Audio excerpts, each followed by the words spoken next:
Muy buen día tengan todos ustedes. Soy el profesor Francisco Rivera, jefe de materia de la asignatura de Historia del Arte del Núcleo Propedéutico del Colegio de Bachilleres del Estado de Veracruz. Les doy la más cordial bienvenida a este repositorio electrónico en donde abarcaremos el segundo parcial que corresponde al bloque 2 y bloque 3 del programa de estudios de la DGB.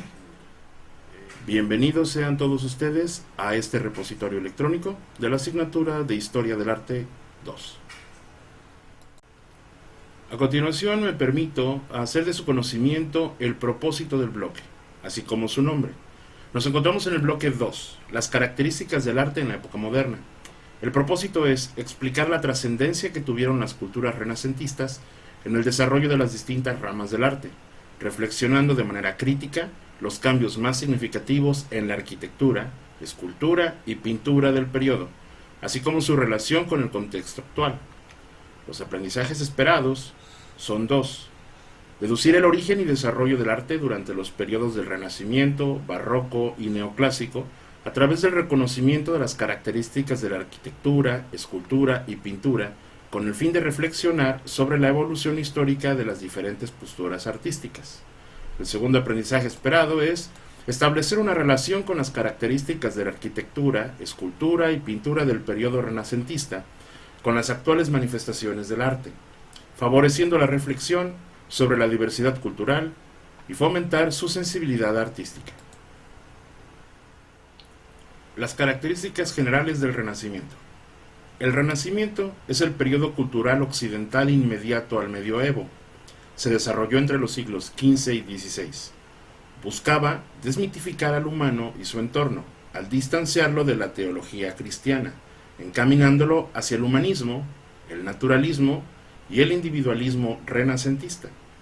Una de sus principales características es de recuperar la cultura y la ciencia clásica, así como el anhelo por restaurar el mundo de la antigüedad.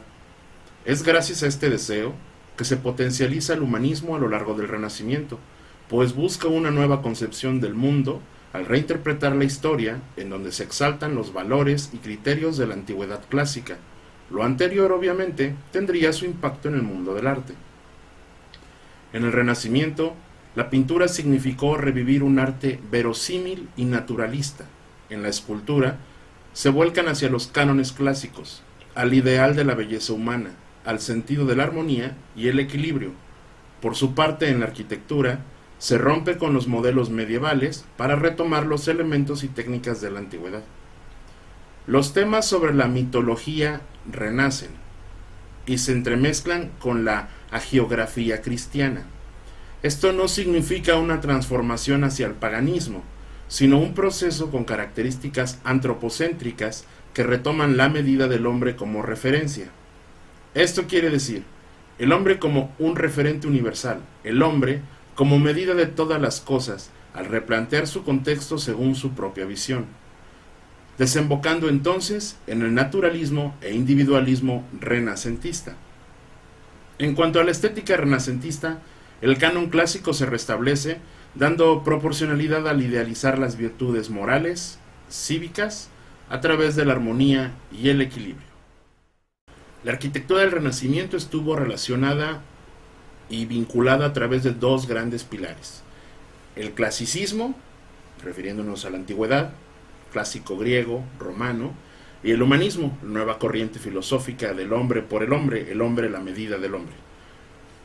En el específico caso de la arquitectura busca romper de manera efectiva y tajante cualquier relación con el estilo arquitectónico gótico que precedió al Renacimiento durante la Edad Media. Esto buscó romper de manera abrupta la verticalidad del gótico, característico por sus agujas en sus catedrales, en sus edificios religiosos, y buscó más un equilibrio desde la perspectiva de un horizonte, lo cual analizaremos más adelante mediante algunas imágenes e ilustraciones que vamos a proporcionarles. Hay que recordar que las características arquitectónicas del Renacimiento vienen directamente de la arquitectura romana. El por qué es fácil. Italia era la poseedora en ese momento de las reliquias, de los cascajos, de lo que alguna vez fueron las culturas romanas. Derivado de ello, encontramos documentación de los siglos posteriores, como por ejemplo el Tratado de Vitruvio, que más adelante me permitiré destacarles algunos puntos de ese tratado, y por ello encontramos características como las siguientes: los elementos sustentantes, que se dividen en continuos y discontinuos. Un ejemplo continuo serían los muros, las pilastras o las líneas de imposta.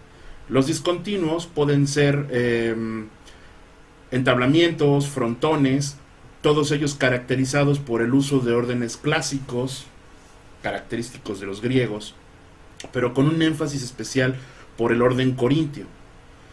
También tenemos elementos sostenidos como el arco, que en esta característica renacentista se emplea más el de medio punto, cubiertas de cañón, casetones, bóvedas. También destacan los elementos decorativos como pueden ser las pilastras, los entablamientos, los medallones, las guirnaldas, las columnas alabastradas, los grutescos, infinidad de cosas que se pueden encontrar en esta arquitectura del Renacimiento. Más adelante vamos a hablar un poco de ejemplos específicos de arquitectura, algunas imágenes de basílicas, en donde encontramos dos características de las famosas plantas: la planta longitudinal y la planta central. La longitudinal puede ser la cruz latina, como se conoce hoy en día y se aprecia más hoy en día, y la contraria, la planta central, sería la denominada cruz griega o cruz circular, que ya en la actualidad no se emplea tanto. También abarcaremos un poco acerca de los grandes maestros de los arquitectos italianos. Va a ser un poco redundante. Recordemos que una característica muy importante de los artistas del Renacimiento es que eran multifacéticos, eran ingenieros, arquitectos, poetas, matemáticos, algunos hasta músicos. Entonces va a ser un poco repetitivo hablar de ellos, pero vamos a tratar de hacerlo de manera muy sucinta para que no alargar más estos repositorios. Hablar de la arquitectura del Renacimiento es hablar de Marco Vitruvio, arquitecto y tratadista del siglo I a.C. En el año de 1414, en el monasterio de Monte Cassino en Italia, monasterio benedictino, se encontró una de las copias del Tratado de Arquitectura de Vitruvio. Me permito leer algunos puntos fundamentales.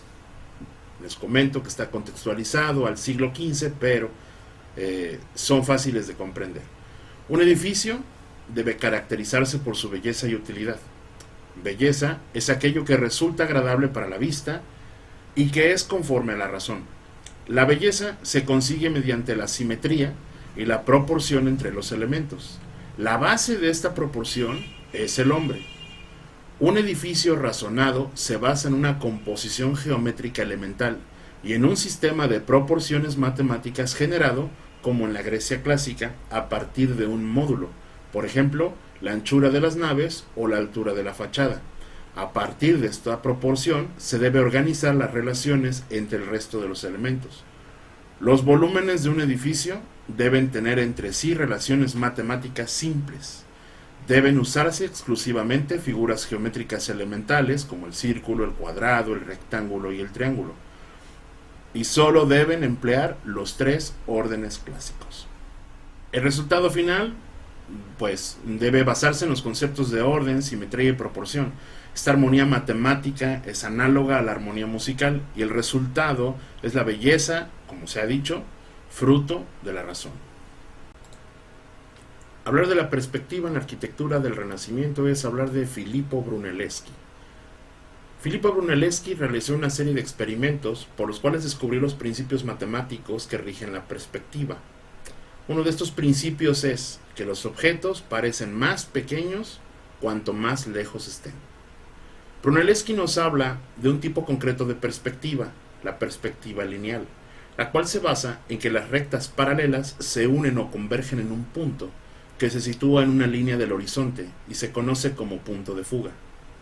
En sus investigaciones, Brunelleschi había descubierto las leyes que gobiernan la perspectiva lineal, conocidas y aplicadas por los griegos y los romanos hacía mucho tiempo, pero fueron olvidadas durante la Edad Media. Estas consistían en el uso de un solo punto de fuga, que parece alejarse en el horizonte y hacia el cual convergen todas las líneas dibujadas en ese mismo plano. Este concepto, junto con la relación entre el espacio y los objetos, deben de ir disminuyendo de tamaño a medida que se alejan. Estos experimentos y todas estas características propias de la perspectiva lineal fueron demostradas gracias a Brunelleschi. Posterior, muchos fueron los arquitectos, ingenieros, escultores, dibujantes, pintores, que ocuparon estas perspectivas, la perspectiva lineal, la perspectiva cónica, en sus trabajos durante la época del Renacimiento. Como podemos recordar, la arquitectura del Renacimiento tiene características humanísticas, individualistas. El individualismo, recordemos, no se refiere al egocentrismo, se refiere al antropocentrismo. El hombre siendo la medida del hombre. La diferencia entre una catedral gótica y una catedral renacentista es que la catedral gótica tenía unas funciones meramente sociales y teológicas, de características como el sometimiento. La monumentalidad de la catedral generaba un recogimiento, una espiritualidad forzada, ya que llevaba a la persona a consentir que Dios era magnífico en relación a las dimensiones de la catedral. Podemos ver aquí un ejemplo que les acomodo de la iglesia de Ávila, una de las primeras iglesias góticas de España, la Basílica de Cristo Salvador. Si se dan cuenta, no encontramos ninguna línea de fuga, un horizonte. Se puede apreciar que se converge hacia el altar mayor, pero si se dan cuenta, todo está dimensionado hacia arriba, no está dimensionado a esa estatura de ser humano. Está dimensionado como si quien habitase ahí fuera gigantesco, que era la peculiaridad de las catedrales góticas. Veamos ahora un ejemplo de una catedral o una basílica de la época del Renacimiento. Nos vamos a referir en esta ocasión a la Basílica de Santa María del Santo Espíritu, localizada en la ciudad de Florencia, en Italia. El autor, como podemos suponer, fue Filippo Brunelleschi, y podemos apreciar su planta. La planta del Santo Espíritu corresponde a una planta romana, lo podemos apreciar por la forma de cruz que se asemeja, y en esta parte del interior de la basílica podemos darnos cuenta de que las líneas de fuga se acercan hacia el horizonte, que es la representación del altar. A los costados podemos encontrar las columnas con el orden corintio rematadas, los arcos, y si se dan cuenta, todo se dimensiona a la estatura de los hombres. Está enfocada en ese antropocentrismo, el hombre por el hombre siendo la medida del hombre. Estas son algunas de las características, solo algunas, de la arquitectura del Renacimiento. Con esto damos por terminada la sección de arquitectura y damos paso a nuestra siguiente disciplina artística. Nuestro siguiente tema será la escultura del periodo del Renacimiento. Hablar de la escultura del Renacimiento es hablar del estudio directo de los modelos clásicos y del naturalismo de la gótica italiana, inspirado a su vez en la antigua clásica.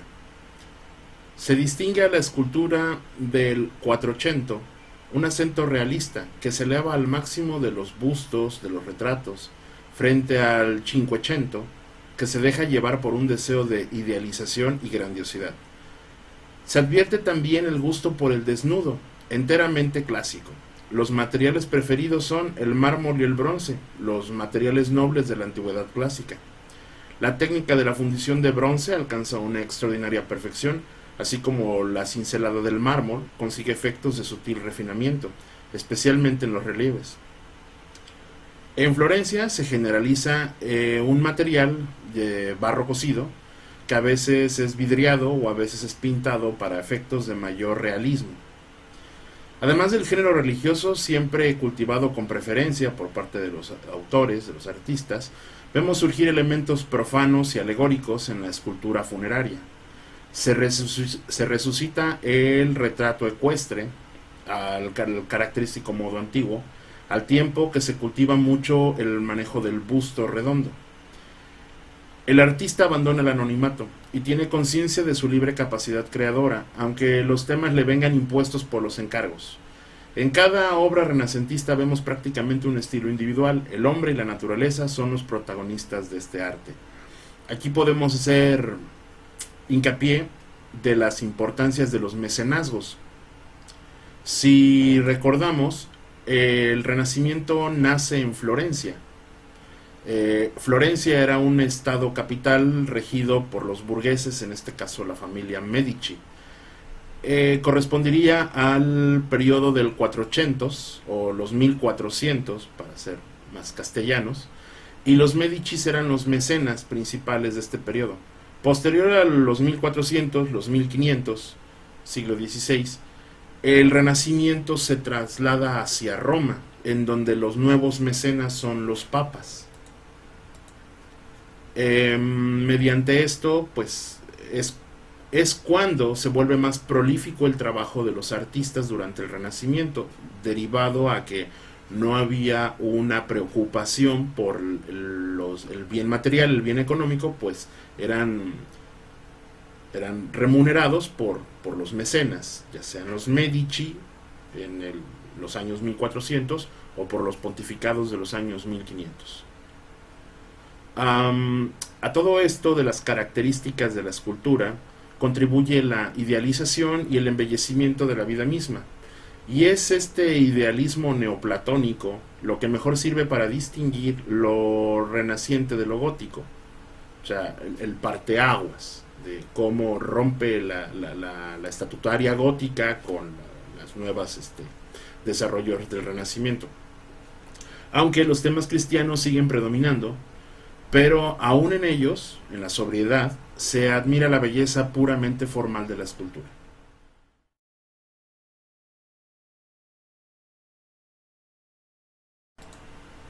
Ha llegado el momento de hablar de la pintura en el Renacimiento. La principal innovación de la pintura fue el dominio de la perspectiva, una teoría que ya se venía manejando en el gótico gracias al maestro Giotto del siglo XIII. Sin embargo, tuvimos que llegar al siglo XV para encontrar un verdadero uso de esta perspectiva. El tratadista Piero de la Francesa, en su obra De Prospectiva Pigendi, hace referencia a dos conceptos de perspectiva utilizados: perspectiva lineal, que es una superficie dimensional a base de líneas, donde los dibujos vienen a converger en un mismo punto para de esa manera centrar la vista y conseguir una distancia. Y la perspectiva aérea, donde el color toma parte dentro de la pintura para dar una sensación de profundidad, haciendo posible que la pintura asemeje una representación tridimensional. En el caso de la composición de las obras, la ordenación de los elementos que integran el cuadro se va a estructurar de acuerdo a los esquemas geométricos de simetría, muy relacionado con los temas de perspectiva. En el caso de la luz y el color, serán componentes a estudiar en la pintura del Renacimiento, ya que a través de ellos se va a dar volumen con juego de luces y sombras. El color será otra de las variedades dentro de la pintura del Renacimiento.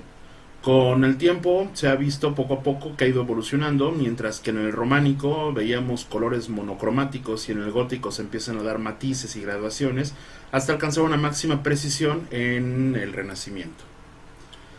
Las temáticas, técnicas y soportes para el Renacimiento se van a figurar hacia los temas religiosos, como la representación de la vida de Cristo, de los santos, imágenes del Antiguo Testamento, y la representación de las vírgenes como las Madonas.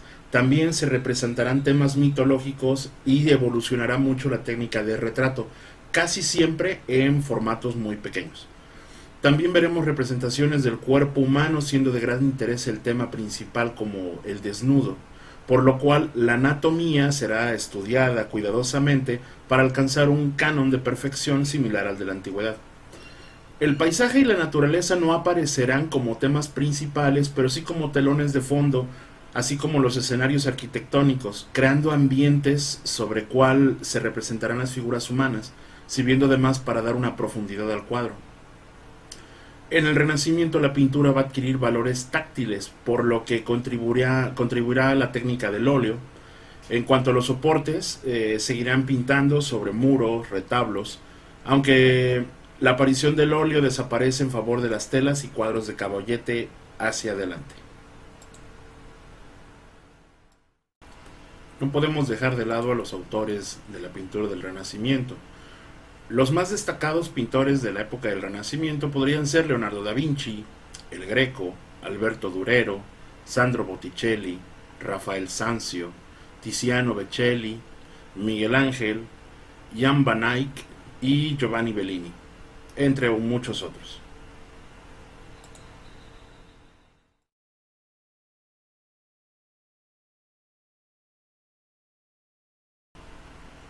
Ha llegado el momento de que hablemos sobre el barroco.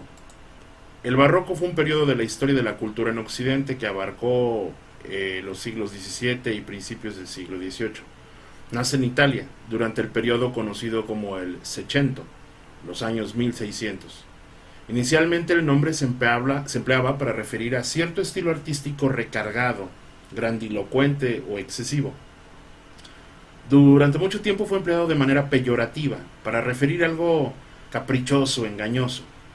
Según algunos teóricos, historiadores del arte, el nombre proviene de una palabra usada en portugués para definir a las perlas que exhibían alguna deformidad o irregularidad, barruecas. El término barroco podría significar, en otras palabras, todo aquello que contradiga a los cánones del Renacimiento, esto quiere decir a los cánones del clasicismo. El barroco lo podemos ubicar en una temporalidad muy definida. El barroco lo podemos ubicar como barroco primitivo de 1580 a 1630, el pleno de 1630 a 1680 y el tardío de 1680 a 1750. Me gustaría hacer hincapié en que, dado que las coronas de los reinos de España y Portugal en estos momentos ya tenían colonias o asentamientos en lo que conocemos hoy como el continente americano, el barroco fue uno de los periodos artísticos que tardó en llegar a nuestras tierras. Una característica, por ejemplo, es las catedrales de Perú y las catedrales de México. Eh, Abordan muchas características del clasicismo, del barroco, pero un detalle principal que quisiera hacerles la observación es que el barroco llegó de manos de un arquitecto español de apellido Churriguera. La característica de la arquitectura del maestro Churriguera dio paso a que en México el barroco tardío se denominara churrigueresco. A lo largo de estos años, el barroco ganó en refinamiento y ornato, cultivando el gusto por lo anecdótico, lo sorprendente, por lo efectivo, por la ilusión. Estas características a menudo se interpretan como un enfrentamiento más crudo entre la visión del artista y la realidad que lo rodea. En épocas posteriores se apreció el barroco como una forma degenerada del Renacimiento. Hoy en día es considerado como una negación simbólica y artística de lo clásico, donde este último era masculino, racional y apolíneo. Para el barroco se propuso ser femenino, irracional y dionisiaco, formas opuestas de concebir el arte y la cultura. Las características más objetivas del barroco, por así decirlo, pueden ser las siguientes. Es un arte que expone el gusto por lo elegante, lo extravagante y el exceso de ornamento. Valoriza el detalle, el exceso. Busca la espiritualidad, pero la espiritualidad de las sensaciones y las pasiones internas. Maneja un dualismo, pero a la vez es contradictorio. Contrasta entre las luces y las sombras. El arte barroco tiene un sentido de movimiento, así como tiene un lado oscuro, complejo, pero también muy sensual. En relación a los temas que abarcó el barroco, encontramos que hay un énfasis en la realidad. Prestaba atención al aspecto mundano de la vida, la cotidianidad, lo efímero. Esto produjo una vulgarización o mundanización de lo imaginario, lo religioso, en los países católicos especialmente fanatizados.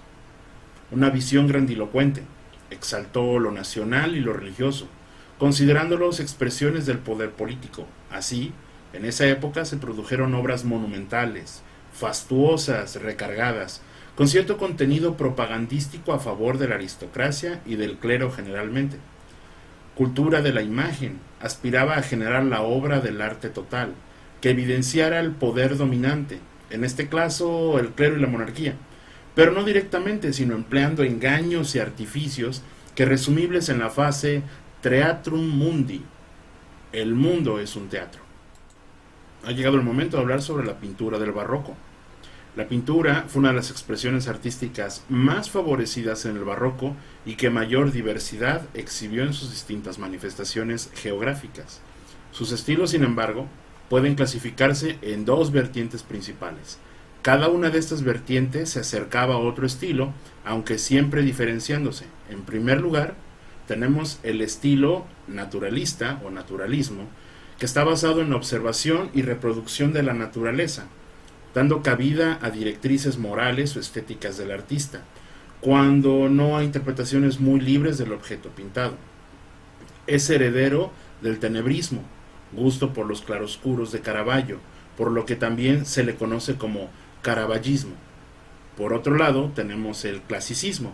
Es el estilo opuesto al naturalismo y a sus influencias. Era un estilo realista que obedecía a una concepción más racional en la que predominaba el dibujo sobre la magia del color. Sus obras eran cerradas y sin las bruscas diagonales típicas del barroco. Es momento de hablar de la arquitectura. Durante el barroco, la arquitectura asumió formas mucho más dinámicas. Se cultivó un profundo sentido de la teatralidad y la escenificación, así como una decoración exuberante y abundante. Se prefirieron las formas cóncavas y convexas en lugar de la rigidez y linealidad del clasicismo. Se le dio gran importancia al urbanismo, ya que tanto reyes como papas deseaban controlar la transformación de los espacios públicos en sus ciudades.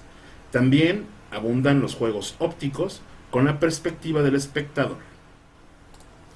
La escultura durante el barroco tuvo un comportamiento similar al de la arquitectura, sobre todo porque juntas decoraron los espacios públicos, los palacios y los edificios religiosos. Esto significa que la escultura tuvo una personalidad dinámica, expresiva, ornamental y sumamente variada en los distintos países europeos. Se pueden encontrar dos grandes líneas muy generales de la escultura barroca. Una sería la gótica, caracterizada por el imaginario religioso y la tradición local, y por otra parte tenemos la línea renacentista, que retoma el imaginario grecorromano clásico. Es momento de hablar de los mayores exponentes del barroco. En el caso de la pintura encontramos a Caravaggio, Rubens, Diego Velázquez, Rembrandt. En la escultura, Gian Lorenzo Bernini, Juan Martínez Montañés, Giacomo Serpota, Alonso Cano y Pedro de Mena. En la arquitectura, a Fernando de Casas Novoa, a Guarino Guarini, Pedro de Rivera y Francesco Borromini. En la arquitectura también podríamos incluir a Gian Lorenzo Bernini, pero lo dejaremos para más adelante con un video que pienso mostrarles. Ha llegado el momento de abarcar nuestro último tema del bloque 2, el neoclasicismo. El neoclasicismo o nuevo clasicismo fue un movimiento artístico surgido en Europa alrededor de 1750, durando hasta los mediados del siglo XIX. Este movimiento tuvo como objetivo principal rescatar los valores estéticos y culturales de las civilizaciones de la antigüedad clásica, Grecia y Roma. Recibe este nombre una vez que estuvo basado en los ideales clásicos. Se trata de un movimiento de oposición a las exageraciones y rebuscamientos del arte barroco. Se produce exactamente después de la Revolución Francesa de 1789 en el inicio de la Revolución Industrial y en el contexto de la Ilustración, también llamado Era de la Razón. Los héroes griegos y la simplicidad del arte fueron muy admirados y formaron la base de este movimiento. La arquitectura neoclásica fue el modelo preferido por la arquitectura civil oficial durante los siglos XVIII y parte del siglo XIX. Si bien es cierto que también se expresó en edificios religiosos, convivió más con tendencias afines como el palladianismo, fue un movimiento inglés de inspiración renacentista, el neogriego, fue un movimiento inglés y norteamericano inspirado en Grecia, fue determinantemente más preferido en los Estados Unidos como un referente a la democracia, y el estilo arquitectónico de Francia o academicismo francés, que tenía una cierta orientación hacia el eclecticismo. La arquitectura neoclásica en general tuvo ciertas características específicas entre las cuales podemos identificar que se basaba en la valoración simbólica de las formas geométricas y la línea, rechazando la compenetración de las plantas y los volúmenes interiores expresados en el exterior, así como un respeto por la pureza de planos y los volúmenes en sí. No irrumpía las líneas ni suavizaba los contornos. La escultura neoclásica viene a unir diversos elementos basados en la escultura clásica, de donde el uso del mármol es su más fuerte característica. También busca la armonía de las propiedades y de las formas con la exploración de temas relacionados a la mitología y los personajes heroicos. Los escultores neoclásicos fueron marcados por el rigor y la pasividad, y su producción academicista es considerada fría por algunos, aunque las estatuas de los héroes uniformados, las mujeres envueltas en túnicas de Afrodita o niños conversando con filósofos fueron los protagonistas de la fase inicial de la escultura neoclásica. En la escultura se respetaron los movimientos y posiciones reales del cuerpo humano, aunque la obra nunca estaba exenta de cierto realismo psicológico, pues plasmaba la expresión pensativa y melancólica en los rostros. La búsqueda del equilibrio entre el naturalismo y la belleza ideal quedaba evidente en los esbozos de terracota, en los cuales los volúmenes y las variaciones de las posiciones del cuerpo eran estudiados con mucho cuidado. El escultor neoclásico encontró el dinamismo en la sutileza de los gestos y la suavidad de las formas.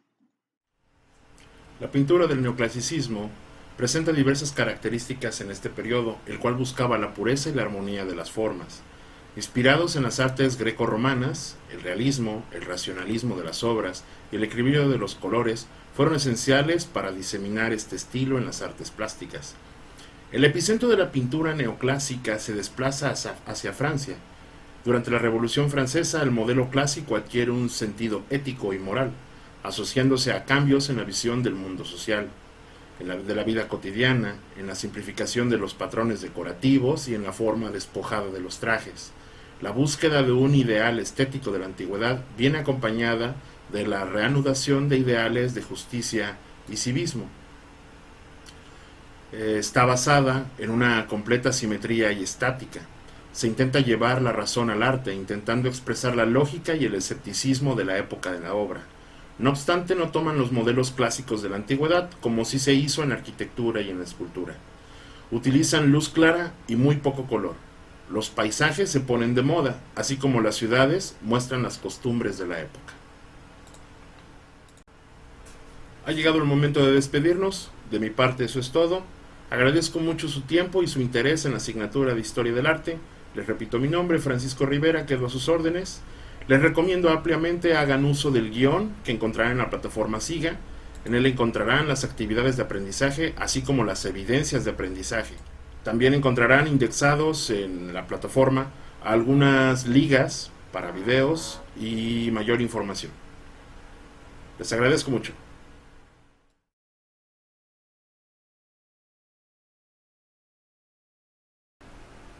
Con base en la dosificación de contenidos, al segundo parcial le corresponde el bloque 2 y el bloque 3 de la asignatura de Historia del Arte. El bloque 2 corresponde a las características del arte en la época moderna. Las actividades de aprendizaje con las que vamos a cerrar esta semana, este ciclo, corresponden a la siguiente. Realiza un cuadro sinóptico donde identifiques a un exponente principal de cada periodo artístico. así como los desarrollos y funciones principales de los periodos artísticos del Renacimiento, el Barroco y el Neoclásico en cada una de sus disciplinas artísticas, destacando los elementos técnicos y características artísticas que comparten entre ellos. El valor de esta evidencia será de 10%. La segunda actividad: desarrolla una infografía donde identifique las principales características técnicas y estéticas del Renacimiento que llegaron hasta nuestros días. Selecciona solo una disciplina artística, puede ser la arquitectura, la escultura o la pintura. El valor será de 5%.